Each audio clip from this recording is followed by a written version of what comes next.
तुम्ही ऐकत आहात लोकांचे काही भयानक किस्से. आता हे तुम्हीच ठरवायचं आहे की ही भूताटकी होती की केवळ एक त्यांचा भास. तो एक भास होता. अनुभव पहिला. आमचं घर एका निर्जन ठिकाणी होतं. ते रस्त्याच्या अगदी शेवटच्या कोपऱ्यात होतं. आसपास दूरदूरवर कोणतीच वस्ती नव्हती. पण आमच्या घरापासून 5 मिनिटांच्या अंतरावर माझ्या आत्याचंही घर होतं. आम्ही दोघांनीच तिथे आपली घरं बांधली होती. एके दिवशी माझी बहीण व आई आजीकडे गेली होती. त्यामुळे घरी मी आणि बाबा आम्ही दोघेच होतो. त्याच दिवशी संध्याकाळी अचानक आत्याच्या बाथरूममध्ये काहीतरी लिकेजचा प्रॉब्लेम झाला. आत्याने लगेच माझ्या बाबांना फोन करून बोलावले. माझा अभ्यास असल्याने आणि आत्याच्या घरी तिची लहान मुलं असल्याने मी माझ्या घरीच थांबायचं ठरवलं. पण बाबा जाताना मला सांगून गेले की मी एक तासाने घरी येऊन सगळं ठीक तर आहे ना ते चेक करत राहीन.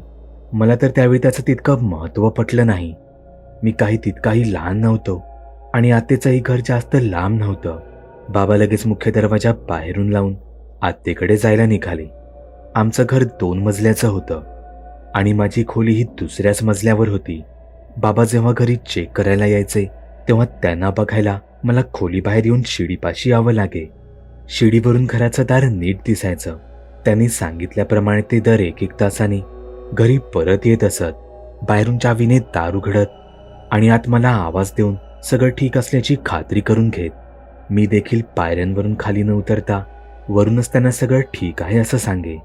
असं बराच वेळ चाललं होतं. आता रात्रीचे 12 वाजले होते. आमच्या घराच्या मुख्य दाराचा करकर आवाज यायचा. शिवाय दाराला झुलणाऱ्या घंटाही टांगल्या होत्या. दार उघडताच त्यांचा आवाज यायचा. त्यामुळे बाबांनी हाक मारायच्या आधीच मला दरवाजाच्या आवाजाने बाबांच्या येण्याची कल्पना यायची. रात्री 12 वाजता मला दाराच्या करकर उघडण्याचा आवाज आला. बाबा आले असतील म्हणून मी देखील खोलीतून बाहेर येऊन शिडीवर आलो. खाली अंधार होता. मुख्य दार उघडलं होतं. खालून आवाज आला, बाळा जेवलास ना? आणि आता लवकर झोपायला जा बघू. मी काही बोलणार तोच माझ्या घरातील मोबाईल वाजला. मी खोलीत जाऊन मोबाईलकडे पाहिलं तर मोबाईलवर तर बाबांचा नंबर आला होता. आधी तर मला वाटलं खिशातल्या खिशातच हात वगैरे लागून चुकून फोन लागला असेल. पण तरीही मी फोन उचलला आणि कानाला लावला तर तिथून बाबा बोलत होते, बाळा माझं काम होत आलंय आता, पण तरीही जरा आवरायला थोडा वेळ लागेल. मी हे ऐकून तर हादरलोच. मी त्यांना विचारलं, तुम्ही नक्की कुठे आहात? आत्याकडेच आहे, फक्त 5 मिनिटं लागतील. तिथे फोनवर खरोखरच बाबांच्या पाठी मावशीचा आणि तिच्या मुलांचा आवाज येत होता. माझे हातपाय गारच पडले. जर बाबा तिथे आहेत तर मग माझ्या घरी कोण आहे? मी घाबरून फोन ठेवला आणि तसाच एकाच वेळी 3-4 पायऱ्या उतरत उडी मारून सरळ घराबाहेर पडलो. मी पायात चप्पलही न घालता धावत आत्याच्या दिशेने गेलो.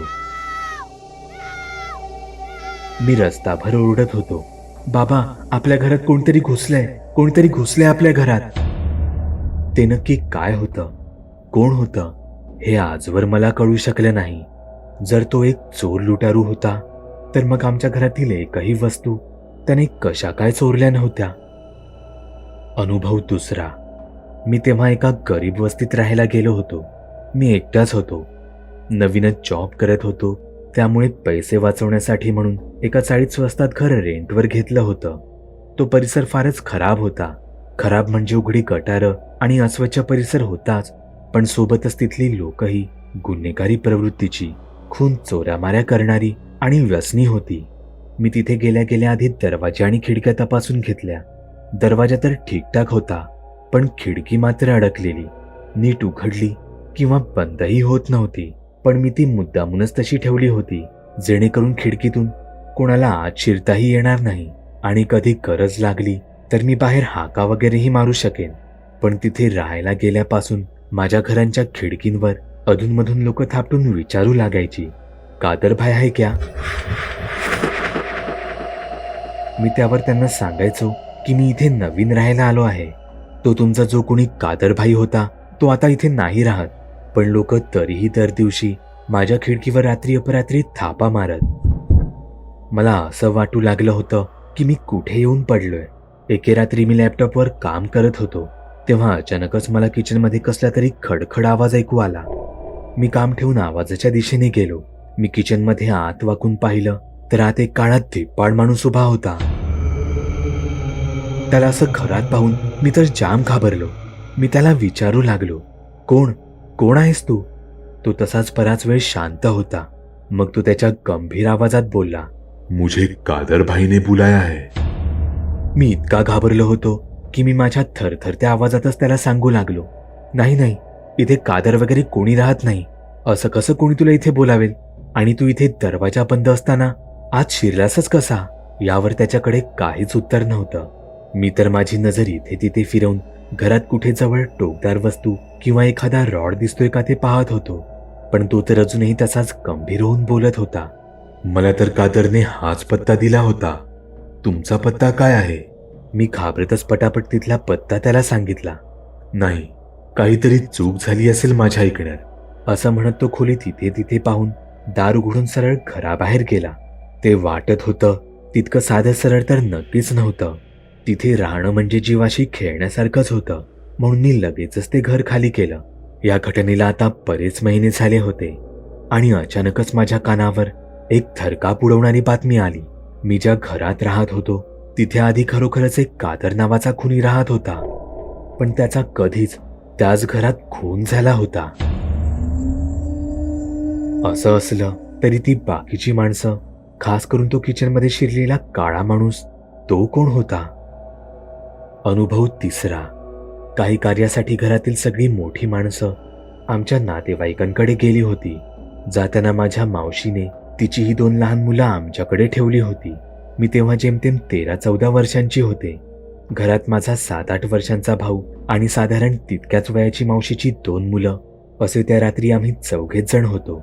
आम्ही सगळे रात्री उशिरा टीव्ही बघत बसलो होतो. तेव्हा मी मध्येच वॉशरूमला जायला निघाले. वॉशरूममध्ये गेल्यावर मी वॉशरूमचं दारातून बंद करून घेतलं. तेव्हा मला कसला तरी कटकट असा आवाज आला. मी इथे तिथे शोधू लागले. नीट लक्षपूर्वक ऐकल्यावर असं कळलं की तो कटकट आवाज माझ्या पाठून वॉशरूमच्या खिडकीतून येत होता. मी उठून पाठी पाहिलं तर तिथे एक पूर्ण जळालेला हात खिडकीच्या एक एक करून काचा काढत होता. मी दार उघडून जोरजोरात किंचाळू लागले. माझा भाऊ आणि मावशीची मुलंही तिथे काय झालं हे पाहण्यासाठी आली, पण हे दृश्य पाहून तेही किंचाळू लागले. आमचा गोंधळ ऐकून दारात आतल्या बाजूला बांधलेला आमचा कुत्राही जोरजोरात भुंकू लागला. तो किळसवाणा हात अजूनही तिथेच होता. माझ्या भावाने हॉलमध्ये धावत जाऊन आमच्या कुत्र्याचा पट्टा मोकळा केला. तसा कुत्रा धावत वॉशरूमकडे आला, पण एव्हाना तो हात तिथून नाहीसा झाला होता. ती संपूर्ण रात्र फारच भयानक होती. आमच्या सोबतीला घरी मोठं असं कोणीच नव्हतं. त्यात तो भयानक हात कोण्या सामान्य माणसाचा तर नक्कीच वाटत नव्हता. मी रात्रभर आमच्या कुत्र्याला टॉयलेट बाथरूम जवळ फिरवत राहिले. तो देखील कोणाला तरी पाहिल्यासारखा खिडकीकडे पाहून जोरजोरात भुंकायचा. जणू त्या खिडकीमागेच ते कोणीतरी लपून बसलं होतं. अनुभव चौथा. आम्ही एका स्वतंत्र घरात राहत होतो. एकदा कामानिमित्त माझे घरचे बाहेर गेले होते, त्यामुळे पुढचे किमान 4-5 दिवस तरी मला घरी एकट्यालाच राहावं लागणार होतं. दिवसभर तर घरी काहीच वाटायचं नाही, पण रात्र होताच ते घर मला खायला उठायचं. कारण रात्र झाली की माझ्या घरचा लँडलाईन जोरजोरात वाजायला लागायचा.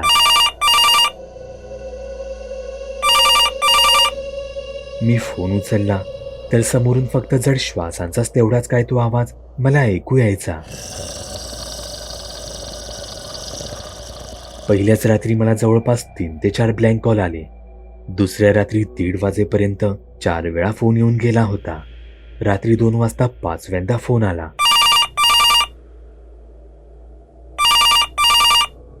मी घाबरतच फोन उचलला. समोरून तो श्वासांचा फक्त जड आवाज. पण तेवढ्यातच मला फोनवर कुत्र्याच्या भुंकण्याचा आवाज ऐकू आला.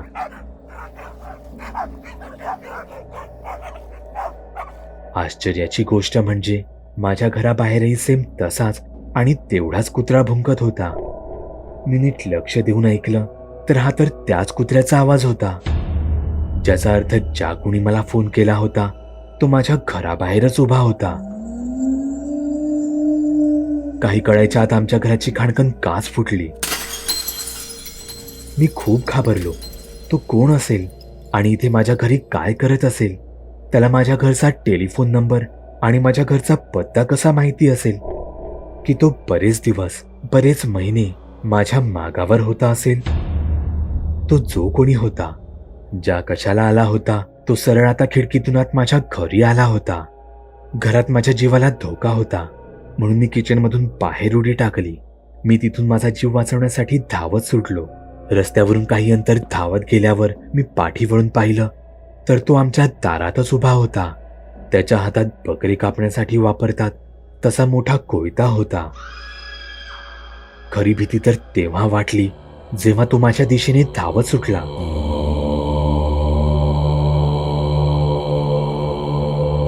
माझ्या पोटात भीतीने गोळा आला होता, पण मी तरीही हिंमत करून कसाबसा तिथून धावत सुटलो. काही अंतरावर माझ्या मित्राचं घर होतं. मी धावत माझ्या मित्राच्या घरी पोहोचलो. मी जोरजोरात त्याचं दार ठोकत होतो. सोबतच पाठी तो कुठे दिसतो का ते पाहतही होतो, पण तो कुठे गायब झाला होता. पुढचे 3-4 दिवस मी माझ्या मित्राच्याच घरी घालवले. त्यानंतर मला तसे फोन कॉल परत कधीच आले नाहीत. मात्र या घटनेने माझ्या मनात एक भीती मात्र कायम बसून राहिली. मला अजूनही सतत असं वाटतं की कोणीतरी अजूनही माझ्या मागावर आहे आणि तो माझा कधीही जीव घेऊ शकतो. अनुभव 5वा. त्या दिवशी घरी मी आणि माझा भाऊ आम्ही दोघेच जण होतो. माझी आई आणि बाबा काही दिवसांसाठी म्हणून गावी गेले होते. बाहेर जोरजोरात वादळी वाऱ्यासोबत पाऊस कोसळत होता. त्या वादळात मला एका शिट्टीचा आवाज ऐकू आला.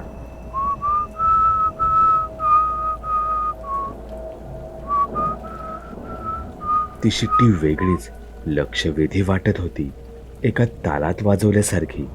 मी माझ्या भावालाही विचारलं, हा शिट्टीचा आवाज तुलाही येतो का? तर तो बोलला, नाही, मला तर असा कोणताच आवाज ऐकू येत नाही. काही वेळ गेला. आता ते वादळ आणि पाऊस पूर्णपणे थांबलं होतं. माझा भाऊ टीव्ही समोरच झोपला होता.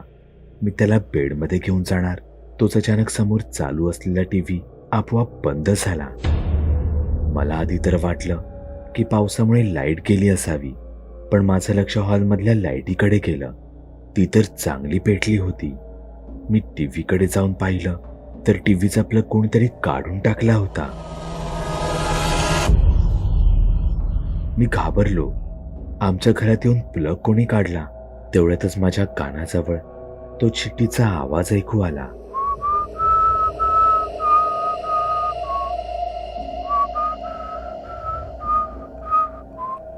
यावेळी शिट्टीचा आवाज घराबाहेरून नाही तर घरातून येत होता.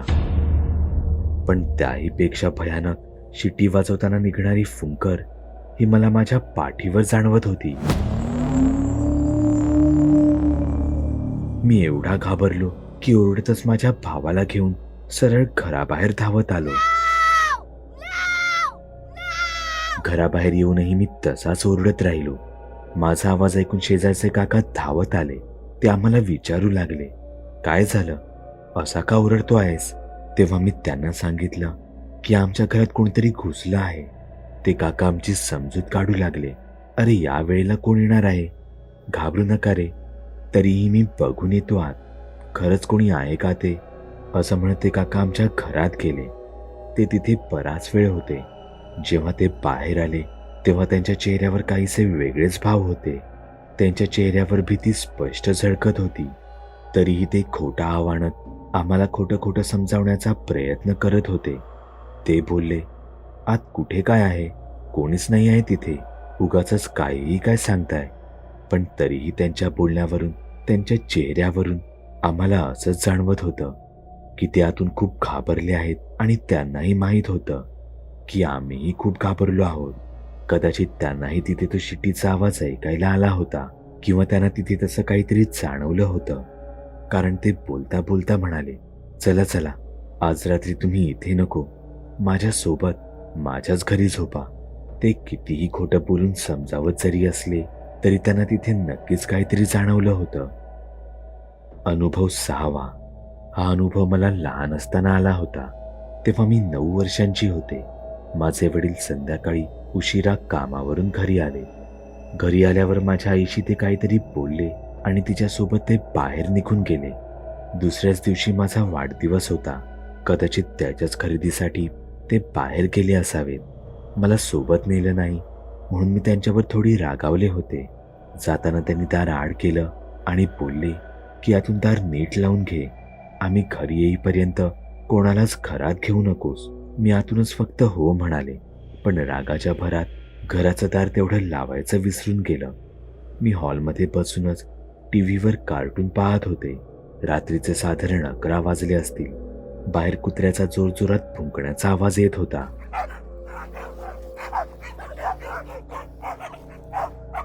मला चांगलं आठवतंय, तो इतक्या जोरात भुंकत होता की मला टीव्हीवरचं काही नीट ऐकूही येत नव्हतं. मी मुद्दामून मग टीव्हीचा आवाज मोठा केला. काही वेळात ते भुंकणं बंद झाल्याचं मला जाणवलं म्हणून मी आवाज कमी केला. तेव्हा अचानक मला आमच्या खिडकीचा खडखड आवाज ऐकू आला. मी पटकन पाठी वळून पाहिलं तर एक भयानक विक्षिप्त माणूस माझ्या खिडकीत हात घालून होता.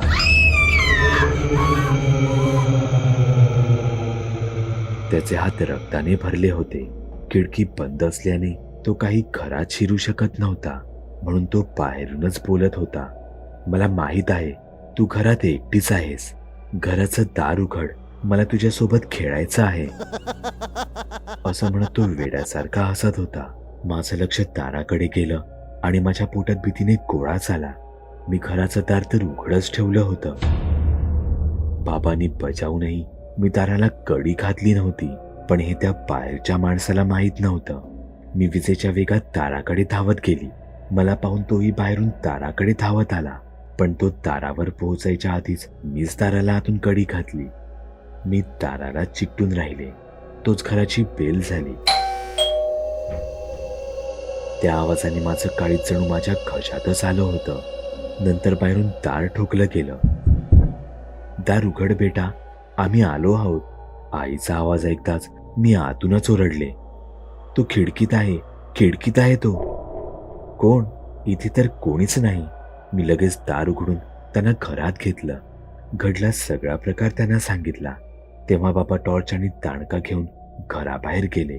त्यांना तिथे अंगणात एका कोपऱ्यात रस्त्यावरचा कुत्रा रक्ताच्या थारोळ्यात दिसला.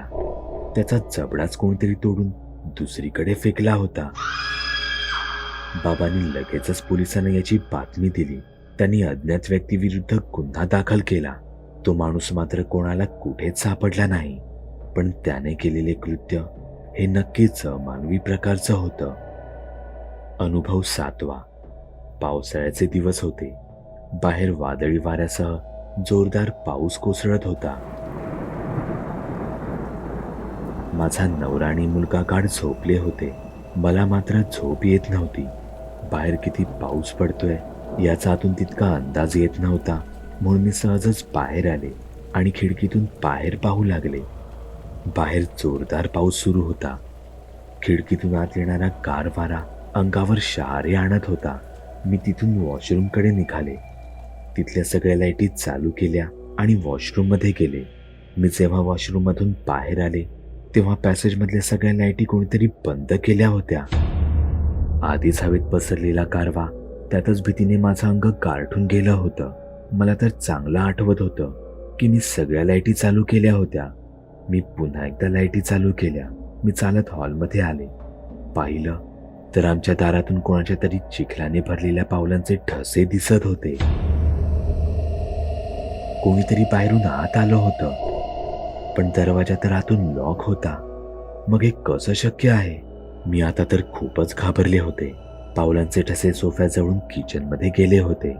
मी सुद्धा धाडस करून किचनमध्ये वाकून पाहिलं तर आत एक अतिशय कडका माणूस किचनच्या ओट्याखाली विवस्त्र अवस्थेत बसला होता. त्याच्या शरीरावर नुसती हाडच शिल्लक होती. मी त्याला बघून इतकी घाबरली की ओरडत सरळ माझ्या नवऱ्याकडे धावत गेली. त्याला घडला सगळा प्रकार सांगितला. तोही बाहेर आला. बाहेर चिखलांच्या पावलांचे ठसे तसेच होते, पण तो माणूस मात्र कुठे गायब झाला होता. बाहेरचं दारही यातून लॉकच होतं. मग तो नक्की घरात आला तरी कसा? आणि परत घराबाहेर गेला कसा? नवरा तर हेच सांगून मला समजावू लागला की ते आपल्याचपैकी कोणाच्या तरी पावलांचे ठसे असावे, पण मला मात्र आजही खात्री आहे हे काहीतरी भुताटकीसारखंच होतं. अनुभव आठवा. मला कधी भूतांच्या सिनेमाची किंवा सिरियलची आठवण झाली तर मी लागोपाठ 2-3 हॉरर सिनेमे पाहतो, नाहीतर एकाच वेळी हॉरर सिरियलचे 7-8 एपिसोड पाहून टाकतो. असंच एके रात्री मी हॉरर सिनेमे पाहत होतो. मग नंतर इंटरनेटवर असलेले रिअल घोस्ट व्हिडिओ बघू लागलो. शेवटी रात्री 2 वाजता मी माझ्या खोलीत झोपी गेलो. मला नेहमी खोलीत पूर्ण अंधार करून झोपायची सवय आहे. तसंच मी त्या रात्री पूर्ण खोलीत अंधार करून झोपलो होतो. अचानकच मला लहान मुलाच्या आवाजाने जाग आली. मी खडबडून जागा झालो. मी डोळे मोठे करून खोलीत काही दिसते का ते पाहत होतो, पण डोळ्यांवर फक्त अंधारच दिसत होता. त्या मुलाचा आवाज मात्र अजूनही तसाच चालू होता. मी नीट लक्ष देऊन ऐकलं. आवाज माझ्याच खोलीतून येत होता. मी पलंगावरून खाली उतरलो आणि दारापाशी लाईट लावायला गेलो तर माझा पाय कसल्या तरी मऊ गोष्टीला धडकला. मला जाणवलं ते एक मुलंच होतं. मी अक्षरशः ओरडलोच आणि दाराकडे धावत जाऊन खोलीची लाईट चालू केली. लाईटीत पाहतो तर काय, खोलीत कोणीच नव्हतं. चालताना माझा पाय कोणावर तरी धडकला होता, पण तिथे जमिनीवरही कोणीच नव्हतं. तो माझा भास होता की दुसरं काही हे मला माहीत नाही. पण या घटनेनंतर मी रात्रीचे हॉरर सिनेमे किंवा व्हिडिओ पाहणे मुद्दामून टाळू लागलो. अनुभव 9वा. हा अनुभव तसा फारच छोटा आहे, पण तितकाच भयानक. मी रेंटवर राहायला म्हणून खोली शोधत होतो. एजंट हा तसा माझा ओळखीचाच म्हणजे मित्राचाच भाऊ होता. एक खोली दाखवता दाखवता तो मला गंमत म्हणून एका भुताटक्या खोलीत घेऊन गेला. आम्ही आत जाऊन पाहिलं तर आत कबुतरांनी पूर्ण घाण करून ठेवली होती. मी त्याला विचारलं की खोली तितकी घाण का? तर तो बोलला की ही खोली त्या माणसाला विकायची आहे. इथे आधी कित्येक वर्ष कोणीही माणूस रेंटवर राहायला आला तर तो 2 दिवसांतच ती खोली खाली करून पळून जायचा. इथे म्हणे एका बाईला पेटवलं होतं. तेव्हापासून तिचं भूत या घरात रात्रीचं फिरत असतं. रस्त्यावरून कोणी या खोलीच्या खिडकीत रात्रीची त्याची नजर फिरवली तर त्याला हमखास तिथे एका बाईची आकृती उभी दिसते. इथे ज्याने कोणी राहायचं धाडस केलं तो रात्री बेडरूम मध्ये झोपलेला असेल तर सकाळी तो उठल्यावर स्वतःला घराच्या दारापाशी झोपलेला मिळायचा. एजंट हे सगळं सांगत असतानाच मी सिगारेट काढून ती पेटवली. तो सांगत असलेले एक किस्से हे फारच भयानक होते. मी तिथून निघताना सहज सिगारेटचा धूर खोलीत हवेत सोडला तर माझ्या चेहऱ्याच्या अगदी जवळच त्या धुरात मला एका बाईचा चेहरा दिसला. तो पाहून मी इतका घाबरलो की माझ्या हातून कधी सिगारेट गळून पडली माझं मलाच कळलं नाही. मी बाहेर जायला इतकी घाई गडबड केली की मी सरळ दाराला जाऊन धडकलो. अनुभव 10वा. त्या रात्री घरी मी, माझा लहान भाऊ आणि आमचा पाळीव कुत्रा असे तिघेच घरी होतो. माझा लहान भाऊ हा साधारण 2-3 वर्षांचा होता. तो पलंगावर झोपला होता. त्याच्या आजूबाजूला त्याची मऊ खेळणी पडली होती. सगळं काही नॉर्मल होतं. तोच आमच्या कुत्र्याने त्याचे कान टवकारले.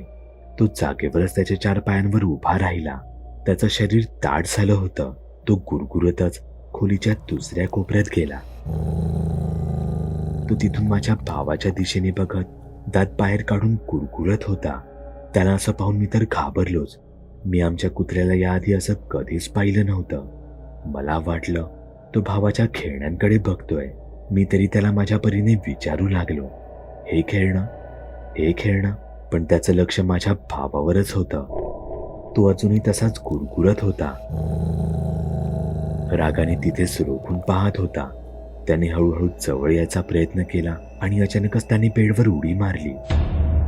मांजर कशी उडी मारल्यावर लगेच पाठी पलटतात तसाच तो उडी मारून परत मागे फिरला. जणू समोर त्याने काहीतरी भयानक पाहिलं होतं. तिथे मलाही कळत नव्हतं की तो असा नेमका का करत आहे. त्याने 2-3 वेळा पलंगावर उडी मारायचा प्रयत्न केला, इथे मलाही आता असं जाणवू लागलं की तिथे पलंगावर कोणीतरी दुष्ट सैतानी असं काहीतरी आहे आणि ते जणू माझ्या भावावरच बसलं आहे. मी घाबरून जोरजोरात ओरडू लागलो, तू जो कोणी आहेस माझ्या भावाला सोड आणि इथून निघून जा. थोड्या वेळाने त्या कुत्र्याचं गुरगुरणंही कमी झालं. तो शांतपणे भावाच्या शेजारी जाऊन झोपला, पण तो अजूनही गोंधळलेला आणि घाबरलेला वाटत होता. तुम्ही सुद्धा तुमच्या गोष्टी बागुलबुवाला मेल किंवा मेसेज करू शकता. चॅनलवर अपलोड केलेल्या नवीन व्हिडिओची नोटिफिकेशन मिळवण्यासाठी चॅनल सबस्क्राईब करायला विसरू नका. व्हिडिओ आवडला तर आमच्या मेहनतीचा मोबदला म्हणून तो लाईक करून मित्रांसोबत जरूर शेअर करा. चॅनलवरचे इतर व्हिडिओ पाहण्यासाठी इथे क्लिक करा. तसेच चॅनलवरची प्लेलिस्टही चेक करा. दर दिवशी नवनवीन भूतांचे व्हिडिओ बनवून मी तुमचं मनोरंजन करत राहू याची खात्री बाळगा.